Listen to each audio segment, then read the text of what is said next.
नमस्कार. तरुण भारतच्या न्यूज बुलेटिनमध्ये मी रोहित साळुंखे आपलं स्वागत करतो. आता पाहूया ठळक घडामोडी. शहराच्या दक्षिण भागामध्ये स्मार्ट सिटीच्या कामामध्ये मोठा भ्रष्टाचार झाला आहे. निष्पाप जनतेची घरे पाडवण्यात आली आहेत. कामांचा दर्जा निकृष्ट आहे. अनेकांना धमकी दिली जात आहे. या पार्श्वभूमीवर विविध राजकीय पक्षांसह संघटनांनी मंगळवारी महात्मा फुले रोड व SPM रोडवरील सर्कलवर रास्ता रोको केला. भ्रष्टाचार करणाऱ्यांविरोधात तीव्र निदर्शने केली. भ्रष्टाचारामध्ये सामील असलेल्या अधिकाऱ्यांची व राजकीय व्यक्तींच्या चौकशीची जोरदार मागणी केली आहे. यामुळे या परिसरात काही वेळ वाहतुकीची कोंडी झाली होती. राज्य सरकारच्या अन्नभाग्य योजनेच्या माध्यमातून रेशन दुकानदारांकडून विविध सेवा देण्यात येत आहेत. eKYC, GSC या सेवा देण्यात येत असून भविष्यामध्ये अशा प्रकारची कामे रेशन वितरण करणाऱ्या दुकानदारांनाच देण्यात यावीत. या मुख्य मागणीसह विविध मागण्यांच्या पूर्ततेसाठी रेशन वितरक संघटनेतर्फे जिल्हाधिकाऱ्यांना निवेदन देण्यात आले. बेळगावातील सुपर स्पेशालिटी हॉस्पिटलसाठी कर्मचाऱ्यांची नियुक्ती आणि आवश्यक वैद्यकीय उपकरणे उपलब्ध करून देण्याबाबत लवकरच व्यवस्था करण्यात येईल असे सार्वजनिक बांधकाम व जिल्हा पालकमंत्री सतीश जारकिहोळी यांनी सांगितले. आयुर्विज्ञान संस्थेच्या कार्यालयाच्या सभागृहात बीम्सची शैक्षणिक प्रगती आणि रुग्णालयाच्या उभारणीच्या कामासह विविध समस्यांची पाहणी केल्यानंतर आज मंगळवारी ते बोलत होते.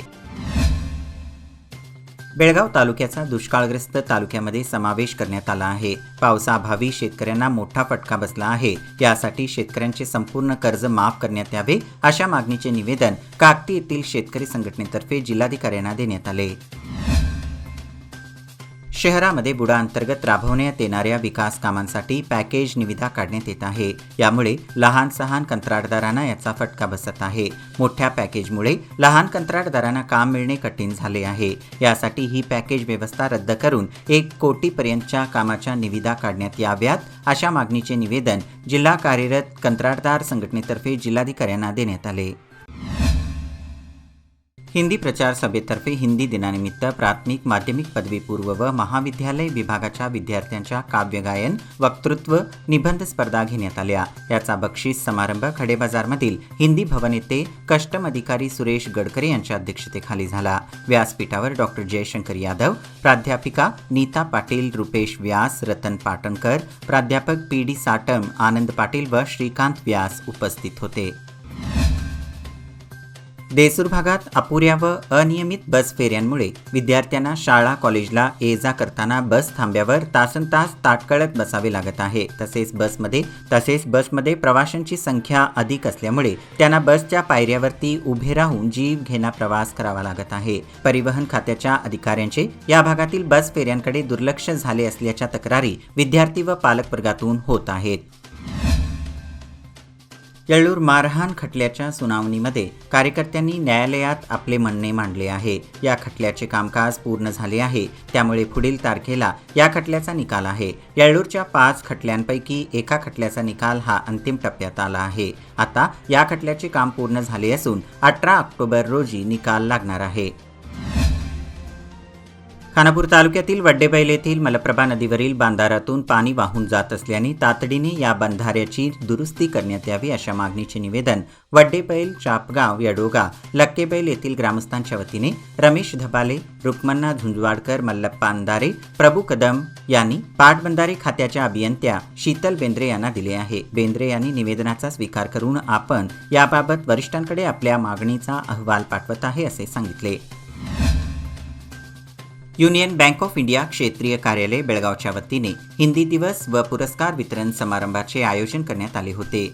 हिंदी में काम करो अभियान यशस्वीपणे राबवणाऱ्या कुडची शाखा, RPD कॉलेज रोड शाखा, माधवपूर वडगाव शाखा, बैलहोंगल शाखा, बिरनगट्टी शाखा, मुरगोड शाखा, परिचालन विभाग यांचे क्षेत्रीय कार्यालय बेळगावच्या वतीने गौरव करण्यात आला. यावेळी व्यासपीठावर कोलम दैवेल सामीपी, परिचालन विभाग प्रमुख नागराज पाटील, उपक्षेत्र प्रमुख ज्ञानेश कुमार, क्षेत्र प्रमुख आरती रौनियार, हिंदी शिक्षण योजना बेळगाव केंद्राचे वरिष्ठ प्राध्यापक डॉक्टर जयशंकर यादव, सुमित B कोठावदे, प्रमोद कामती व इतर उपस्थित होते.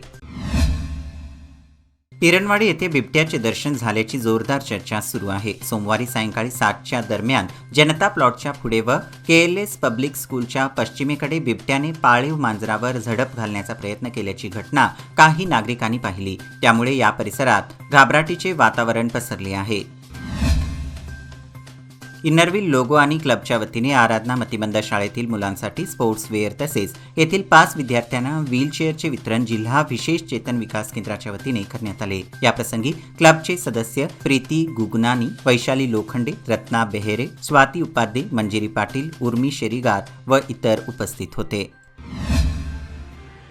गेल्या 3 दशकांपासून चिकोडी जिल्ह्याची मागणी करण्यात येत असूनही त्याकडे दुर्लक्ष करण्यात येत आहे। या भागातील सर्वसामान्यांचा अंत न पाहता तातडीने चिकोडी जिल्ह्याची घोषणा करण्यात यावी अशा मागणीचे निवेदन जिल्हा पालकमंत्री व सार्वजनिक बांधकाम खात्याचे मंत्री सतीश जारकिहोळी यांना देण्यात आले। चिकोडी तालुक्यासह केरूर, काडापूर आदी भागात अत्यंत मोठ्या प्रमाणात वीज कपात करण्यात येत आहे। यामुळे बचावलेली पिकेही नाश होणार आहेत। तसेच पिण्याच्या पाण्याचीही गंभीर समस्या निर्माण झाली असून 2 दिवसात सुरळीत वीज पुरवठा न केल्यास चिकोडी येथील हेस्कॉम कार्यालयाला घेराव घालण्याचा इशारा राज्य रयत व हरित सेनेच्या वतीने देण्यात आला। बसमधून प्रवास करणाऱ्या महिलेजवळ असलेली 15 तोळ्याची सोन्याचे दागिने असलेली पर्स चोरी झाल्याची घटना सोमवारी रात्री उघडकीस आली। या महिलेने या संदर्भात कागल, कोल्हापूर या ठिकाणी फिर्याद देण्याचा प्रयत्न केला, परंतु नंतर या महिलेने निपाणीतील बसवेश्वर चौक पोलीस ठाण्यात फिर्याद दिली असून पोलीस या घटनेसंदर्भात अधिक तपास करीत आहेत।